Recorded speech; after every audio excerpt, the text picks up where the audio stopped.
voilà yegsi nañ nag ci pàcc bi ñoo dalalee sunu gan le grand entretien bu Salam Sénégal Ramatoulaye ma bàyyi rek sunu gan la. merci beaucoup Arona ñu lay nuyuwaat auditeur u rajo Sénégal niñ koy defee nag waxtu bi 8h dalal gan gi muy nag tey ji le lieutenant Henri Boumy Ciss moom nag il est le chef de la division communication prévention et sensibilisation bu comité interministériel de lutte contre la migration irrégulière ñu koy dàkk gën a gàttale ci silmi mon lieutenant nuyu nañ la di la dalal ci Salam. maa ngi lay fay Adja Ramatoulaye di nuyuwaale Arona nuyu auditeur ak auditrice rajo Sénégal yëpp. nag tey jii nag ñu fas yéene waxtaanee rek niñ ko waxee léegi muy affaire rek migration irrégulière démb comité bi daal dina amaloon benn atelier ngir waxtaanee ci li nga xamante ne phénomène la boo xamante ni nag mi ngi am benn tolluwaay ci réew mi est-ce que mën nañu xam ci atelier boobu li nga xamante ni daal jàpp ngeen ko ci ay ponk ak ci li ngeen doon waxtaanee. waaw jërëjëf ci question bi xanaa ma dellu gannaaw tuuti rek. la gën a leeral. comité bi lan mooy solom. Sénégal dafa jànkonteel li nga xam ne moom ak àdduna si yëpp waaye sunu dëkk moo ñu gën a ñor lu ñuy wax mbëkk mi. mu commencé depuis ci lu ñuy jàpp depuis les années 2004 boobu ba léegi nag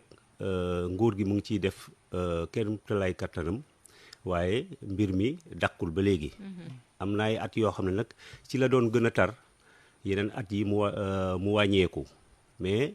ñaari at yi ñun weesu 2022 2023 dund nañ ci loo xam ne lu yéeme la ak ay bakkan yu ci rot yu bëree bëri loru ba 2024 bi itam ñu gis ci mbuur yàggul rek lu doyoo doy waar. état bi nag ne mënul tekkaaral bàyyi mbir mi muy continuer noonu ndax réew buñ koy tabax ndaw mi ñoo koy tabax ci lañu nag jóg ñu tabax li nga xam ne teg bànqaas bi nga xam ne moom la ñuy wax comité interministériel lutte contre la migration irrégulière.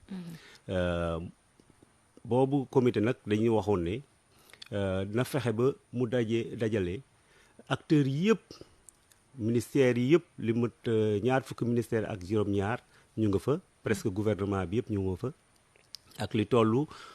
juróom-ñeenti yeneen bànqaas ak ay ONG organisation société civile ak maire yi collectivité locale yi ñoom ñëpp ñu ngi ci bànqaas boobu nag ñu joxoon ko benn mission bu njëkk mooy na fexe ba mu mooñ lu ñuy wax pexe stratégie boobu mu nekk gis-gisu Sénégal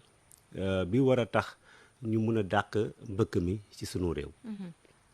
loolu nag ay la yëwan diir bu gàtt benn at fexe nañ ba wër Sénégal yëpp dajeek acteurs yëpp fu nekk ñu dugg fa ba fexe ba loolu mu mun a nekk antu. ñu présenté ko itam gouvernement bi validé ko ci 2023 bi. boobu ba léegi nag kii boobu nag stratégie boobu pexe boobu dafay ànd ak lu ñuy wax plan d'action. plan d'action boo ko déggee mooy yan jéego la ñu war a teg. ci ab ay diir. fukki at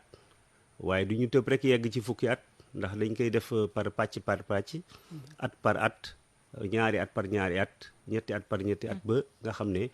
fukki at yi ñu ko dëkkmale mu yemb donc loolu nag stratégie boobu nga xam ne ñëpp xam nañ ko waaye peut-être acteurs yi ñi nga xam ne ñoo ko war a mettre en pratique wala ñoo si war a gën a liggéey yoruñu ko woon seen loxo dégg nañ ko naam liggéey nañ ci waaye stratégie bi physiquement kenn yoru ko woon ñu ne nag dañ leen koy ñëw tegal leen ko waale bailleurs yi ak partenaires techniques et financiers yi ñu ne leen lii mooy plan bu Sénégal jàpp gis-gisu Sénégal pour mun a dàkkal mbëkk mi loolu lañ doon wone démb seddoo ko nit ñi itam ñoom ñu am ci seen yeneen xalaat ñu delloo ñu ko. mais laata ñuy dugg ci stratégie boobu tey jii comme ni nga ko waxee sànq wër ngeen ay gox ak goxaat yu bëri est-ce que mën nañu xam xale yi li leen di tax a dem saay su nekk rek nga xamante ni seen bakkan sax da ciy rot mais du tee dañuy jël gaal yi ba tey lan ngeen ci jànkoon yéen gis ak ñoom échange. waaw luñ ci gis mooy ne ñu bëri dañ jàpp traditionnellement benn cause mooy ne ndóol. waaye leer na nañ ne léegi du ndóol rek mooy tax nit di tukki mooy tax nit ñi di bugg a dem ndax boo xoolee ci ñu bëri ñi nga xam ne dañu jël gaal yi looco yi am na ci ñoo xam ne am nañ lu ñuy suturloo donc weesu na nekk rek ndóol wala ñàkk emploi ndax am na ñoo xam ne dañu fi wàcc seen emploi yoo xam ne amoon nañ saa yi employé yoo xam ne ñu mat juróomi nit wala juróom benn nit di leen utiliser comme ay employé te terewul ñoom ñu dem donc dafa weesu loolu mun nañ ko nangul nag sax ay nit ndax c'est voyager wala migrer dafa bokk ci deretu nit ci suñu ADN rawatina ñun sénégalais donc boobu bokk na ci cause yi nga xam ne dañ ne dem wuti la nga xam ne da ngay yaakaar ne foofu moo gën mais du caage ne li yoroo dara wuute na ak ne dama amul dara moo tax ma bëgg a tukki mais da nga yaakaar ne la ngay fekki feneen mooy gën li nga yore xam nga wuute na donc loolu moom mu nekk benn cause ci li nga xam ne mun na pousser jeunes yi ñu dem mu nekkaat encore leneen loo xam ne te sociologue yi xam naa ne dimbale nañu ci lu bëri mu nekk ñu koy wax la pression sociétale société bi nu ñuy xoolee nit nu ñuy xoolee ndaw yi di leen bunduxatal di leen puus ci ay demal wuti fexeel ba nga tekki menal ni sa morom yooyu tax na itam ñun gis nañ ne bokk na ci li nga xam ne dina tax xale jeunes yi jëngu dem. te loolu sax moo liet na day dem ba wane ne sax njaboot yi communauté bi day bokk ci li nga xam ne ñooy organiser voyage boobu. lu wóor nga wax lu wóor a wóor te am na benn lël bu ñu tëggoon daaw ñun chargé de communication yi ñu bëri ak OIM moo ko organisé woon dañu dem tëju lël ñaari fan ndax mun a xool nan la ñu munee fexe ba gàkk-gàkk yooyu ñu mun koo dindi ci suñu société bi te bokkoon na ci li nga xam ne mooy ne dañu waxoon ne dañuy répertorier ay famille ñu wut ay thèmes campagne de sensibilisation yoo xam ne day àddu ci pàcc boobu nga xam ne muy jëm ci nan la fexe ba nan la ñuy fexe ba parents yi ñoom ñu jël seen matuwaay seen responsabilité bañ di pousse seen doom yi ci dem jël gaal yi amat na itam beneen pàcc ñëpp xam nañ ko mooy lu ñuy wax mirage la ak désinformation désinformation mooy lan mooy ne ndaw yi amuñu information bu jub wala bu baax bu wër ne lii la ñu war a def wala fii la ñu war a jëm te itam mu am ci genre naxaate parce que boo déggee désinformation am na genre naxaate nga yegg rek nga taxaw ci benn immeuble wane ne nga filmé wu snappé wu ak réseaux sociaux yi wala ak réseaux sociaux yi ñu dawal ko nga ne diw yegg na waaye diw boobu mun na am amaana ci juróom benn weer buy jot ndax foofu xam nañ naka lay demee dina dëppuwaat dina dëpp ñëw ñu rapatrier ko donc mais durée boobu ndaw bi jàpp na ne bu nekk Sénégal jàpp na ne kooku tekki na ba pare donc yooyu nekk na ay yoo xam ne itam comme ni mu la ko waxee dañ ci liggéey ak ay sociologue ay voilà ñoom ñu génnee aspect yooyu ci suñu société te ñun teg nañ ci bët te wóor na ne léegi yooyu ay cause la également ci demu xale yi. yaa ngi doon wax ci stratégie yi nga xamante ni moom la comité bi teg justement est-ce que mën nañu xam stratégie yooyu yan la. waaw stratégie bi ba ñu wëree réew mi ba dajale kàngam yi dajale acteurs yi xeebuñu kenn secteur pêche agriculture lépp secteur informel association migrants de retour yi ministères yi institution yi force de défense et de sécurité yi ndax ñoom am nañu wàll pàcc bu am solo ci xeexu mbëkk mi ci la ñu toog ñu ne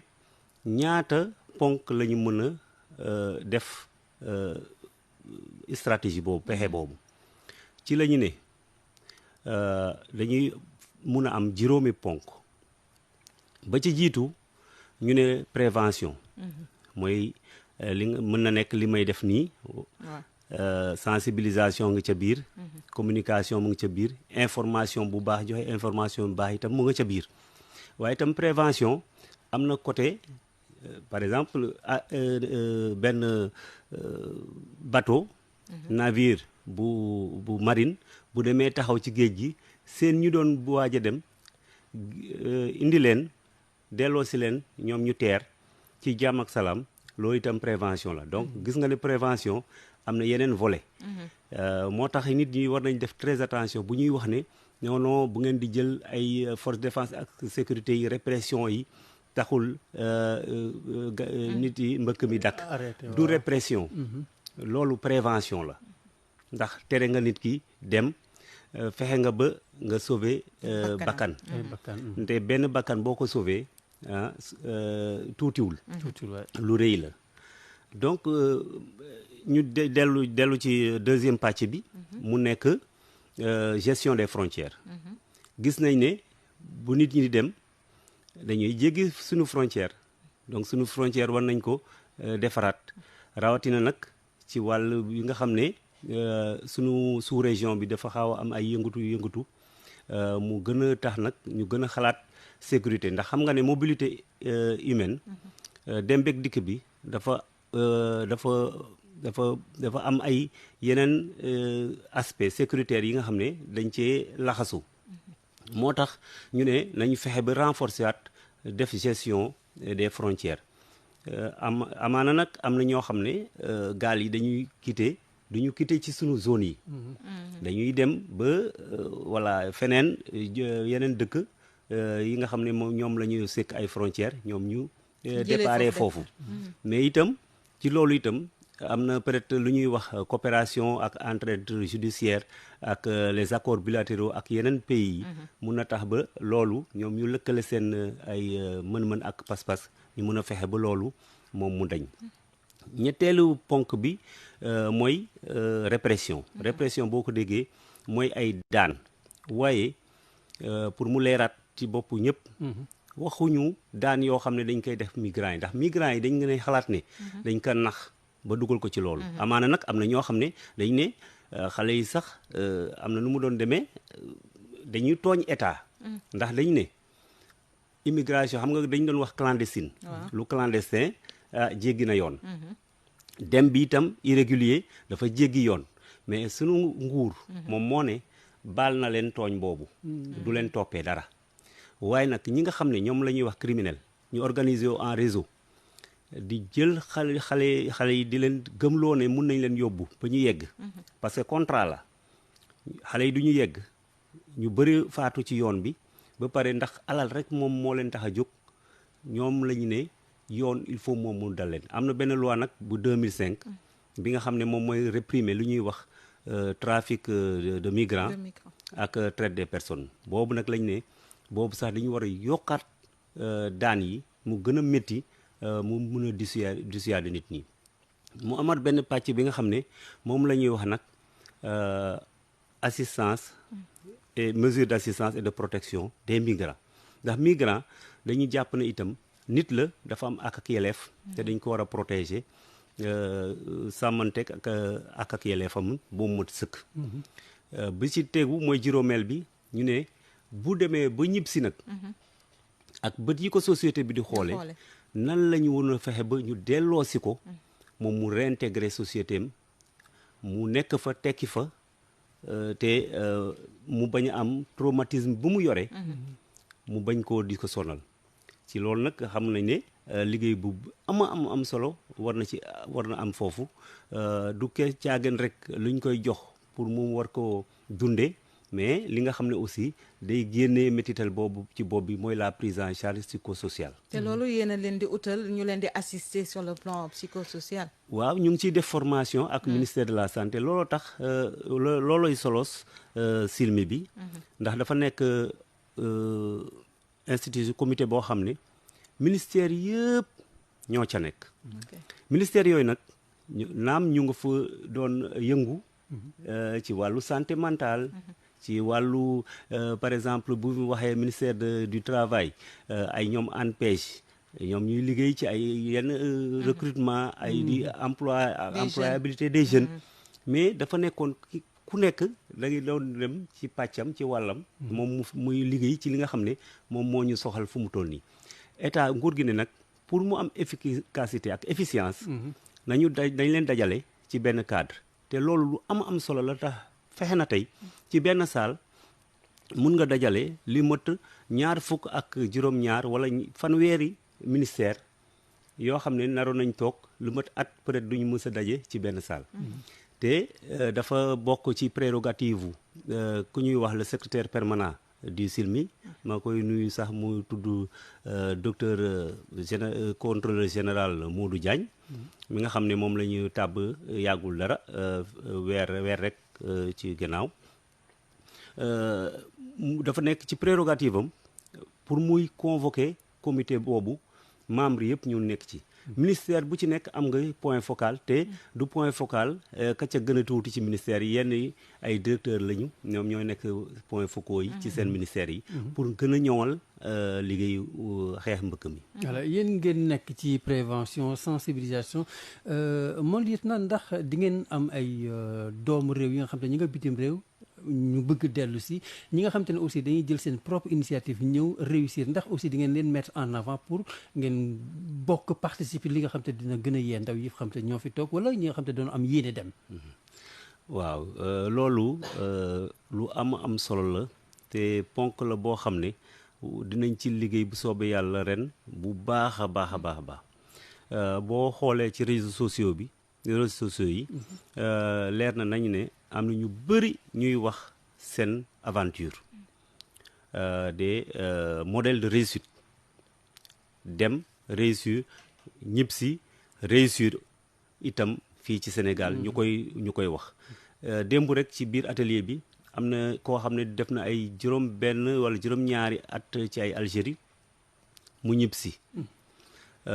te bu mu ñëwee toog na am na yeneen moromam jëlaat nañu looco dem ñooñu ñu des ci géej gi moom nee na dootul demati am na beneen vieux boo xam ne def na lu mat ay 15 ans kooku itam def na témoignage donc ci sensibilisation bi dinañu gën a ñoŋal liggéey boobu noonu fexe ba ñi nga xam ne ndax suñu bunt yi dañu ubbeeku ñëpp ñi nga xam ne dañu am yenn expérience yi ñu mën a utiliser yooyu comme des modèles yoo xam ne à suivre joxe leen cité leen en exemple te loolu je pense que am na sax concept bu mel noonu bu OIM utiliser woon mooy ne migrant comme messager migrants yi nga xam ne jot nañu ñëw ñu am benn histoire réussie ñoom ñu nekk modèle ñu fexe ba ñu vulgariser ko de telle sorte que ñooñu itam dina inspirer peut-être ay yeneen ndaw pour ñoom ñu gis ne c'est possible nga toog fii tekki fii. alors moom yéen dafa mel ni aussi teg ngeen ay comités départementaux ak régionaux yooyu leen lan la ñuy fas yéene liggéey. waaw ba léegi de ci mission SILMI bi. dafa amoon nag li nga xam ne moom la ñu pour li ñuy wax tuddee pàcc bu ñuy waxee la territorialisation de la lutte mooy naka la ñu mën a wàccee ba ci suuf a suuf ci acteurs yi gën a nekk à la base. ñu wàccee xeex bi foofu. li nga xam ne moom la ñu mooñee jële ko ci suuf yóbbu ko ba ci kaw ñu bañ rek mu des ci kaw ci bureau yi nekk fii Dakar mais mu wàcc ba ci fi nga xam ne ak zone ci goxaat yi ak zone de départ yi loolu nag mu amoon lu ñu tuddee les comités régionaux et comités départementaux ci début mois d'octobre bi rek ñu jot nañ dem Thiès installé comité régional ak comité départemental foofu comité régional bi gouverneur bi moo koy jiite boole ci ay ñoom ARD yi agence régionale de développement yi boole ci yeneen services yi nga xam ne mënul ñàkk ci ñu nekk ci région yi boole ci ay ñoom BAOSI bureau d'appui d'orientation et de suivi bu ministère des affaires étrangères boole ci association yi ndax gouverneur am na cartographie acteurs yooyu yëpp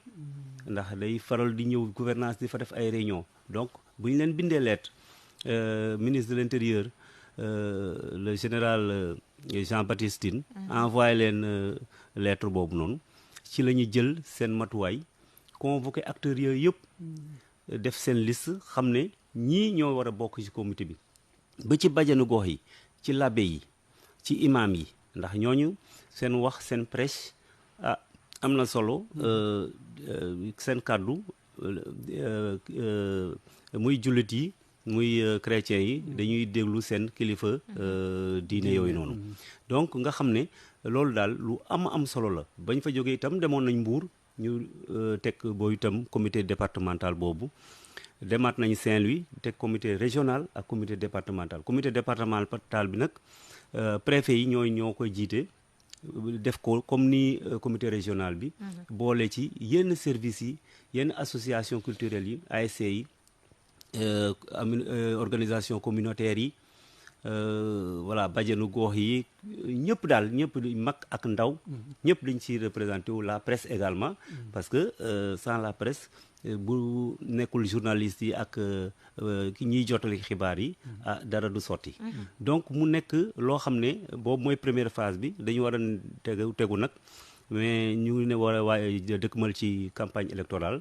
moo tax ñu xaaw a am tekkaaral waaw tegandi tuuti xaar ndax dañu waroon continuer ci zone sud def Ziguinchor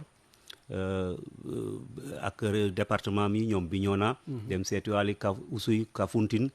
dem seeti Sédhiou dem seeti Kolda yooyu yëpp bu ñu ñibbisee nag dem seeti la région est Tambacounda ak ñoom Kédougou ak yooyu noonu ngeen xam ne bu boobaa comité yooyu ñoom ñooy plan bi ñuy teg dañ leen ñoom am nañ ko ba pare plan boobu nag ci la ñuy ñoom liggéey xool ndax plan bi dafa plan wu Sénégal yëpp la fii ak fukki at waaye région bu nekk am na benn spécificité am na loo xam ne moom moo gën a fës foofu ñoom ñu génnee ko ñoom ñu bu ñu waxtaanee seen waxtaan ñu yokk ko ci plan bi ndax plan bi dafa nekk loo xam ne mun nañ ko moduler dugal ponk yooyu ñoom bu ñu demandé financement ak li ñu yaakaar ne nguur gi dina ko teg ni koppor ci sunu loxo ak bailleurs yi ñu financer au niveau local yooyu plan yi nga xam ne wala action yi nga xam ne ñoom soxla nañ ko te ñu fësal ko ci suñu plan national bi moom yéen da ngeen jàpp ne aussi que loolu financement yeeg yooyu dina gën a mën a jàppandi la xale yi ci wàllum liggéey gi ndax ñàkk liggéey bi aussi moo leen gën a sonal waaw démb dañu loolu moo tax démb mu am quelqu'un bu ñuy wax Jean-Luc Gomis xelam màcc ci wàllu emploi ak employabilité mu exposé ci la politique de l'emploi et de l'employabilité au Sénégal ndax dañuy jàpp ne également ay la yéwén mun nañu wax ne du ñàkk xëy rek moo tax nit ñi di dem waaye am na ci solo donc boo buggee xeex mbëkk mi dem il faut itam nga teg ay loo xam ne xale yi faw ñu jàpp ci am na ay projet nag te état bi def na teg na ay agence yu bëri yi nga xam ne peut-être ñu ngi liggéey waaye seen liggéey duñ ko mën a gisee ni mu ngi xeex immigration irrégulière waaw fësul trop léegi dama leen di wax ne ANPEJ ci boppam ak DER/FJ ak yeneen yi FONGIP ak yooyu yëpp dañu bokk léegi ci comité interministériel lutte contre la migration irrégulière fii ak waa DER dañu nekkoon madame Aïda Mbodj dafa nekkoon ci tournée fan yële passé mais xam naa bu ñibbisee rek sunu secrétaire permanent bi ak membre SILMI bi dinañ déplacé dem seeti ko beneen bi aussi ANPEJ yi également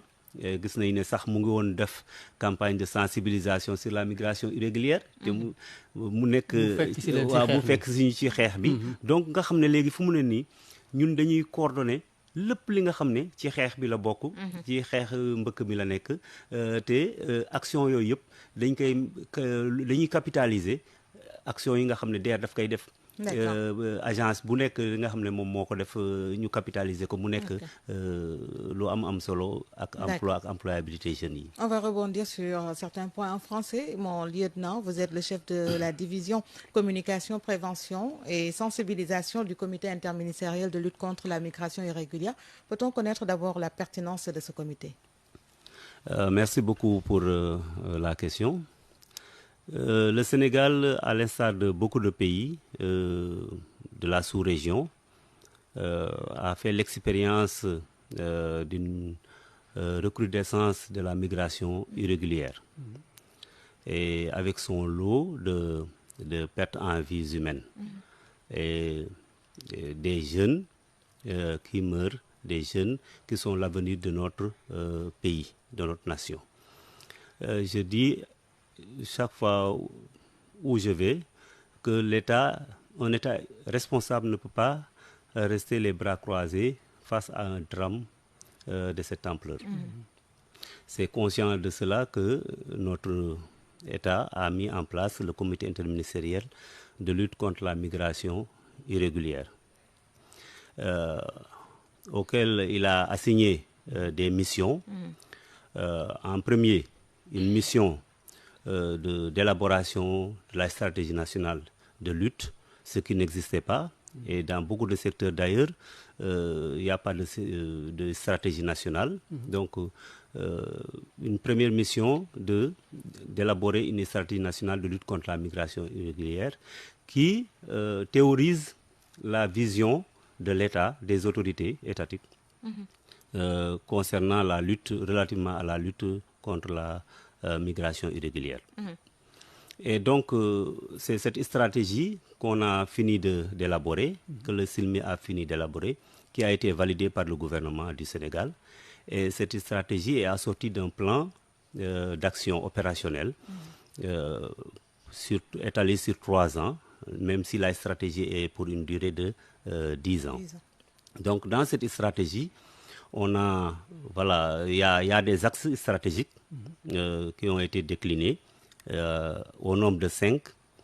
Le premier axe concerne la prévention et la sensibilisation, comme ce que nous sommes en train de faire aujourd'hui ce matin sur votre radio, sur vos ondes. Le deuxième axe concerne la gestion des frontières. Les gens qui migrent passent par nos frontières, donc autant sécuriser nos frontières, et d'autant plus que nous vivons dans un environnement qui est en proie à des troubles sécuritaires. Mais vous collaborez également avec les pays frontaliers. Justement, et c'est pourquoi on parle de gestion des frontières. Ça suppose être proactif avec les autres des pays frontaliers avec lesquels déjà le Sénégal entretient de très bonnes relations. Il y a même des patrouilles conjointes, mixtes conjointes qui se font le long des corridors, le long des frontières. Et donc pour le troisième axe, ça concerne la répression. Parce que migrer régulièrement ou irrégulièrement, irrégulièrement ou clandestinement n'est pas une infraction en soi. Même si c'est une entorse à la loi nationale qui dit que qui fixe les conditions pour quitter le territoire. Mais l'État a fait amende de tout ça pour les migrants, mais demande une forte répression pour l'infraction de convoyage, les réseaux qui s'organisent pour organiser ces voyages. Et donc c'est pour stopper, endiguer le phénomène que l'État a mis en place veut qu'on agisse sur ce levier de la justice. Et donc le quatrième axe concerne l'appui et la protection des migrants, parce que ce sont des êtres humains et avec une approche basée sur le genre dans le contexte de la migration irrégulière. Et il faille bien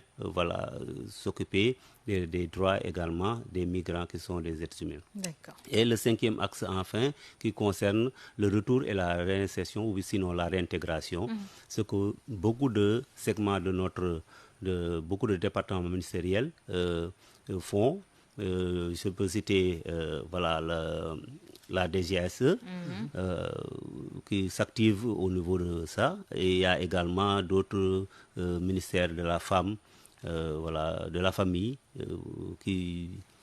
font beaucoup dans la réinsertion sociale ou bien dans la prise en charge psychosociale des migrants. Merci beaucoup, mon lieutenant Henri Boumi Ciss, qui, je rappelle, est le chef de la division communication, prévention et sensibilisation du comité interministériel de lutte contre la migration irrégulière. Ce fut un plaisir de vous accueillir dans Salam Sénégal. Le plaisir est partagé et je vous remercie de votre invitation. Merci beaucoup. Merci à vous, Thierno. Voilà, merci. Donc,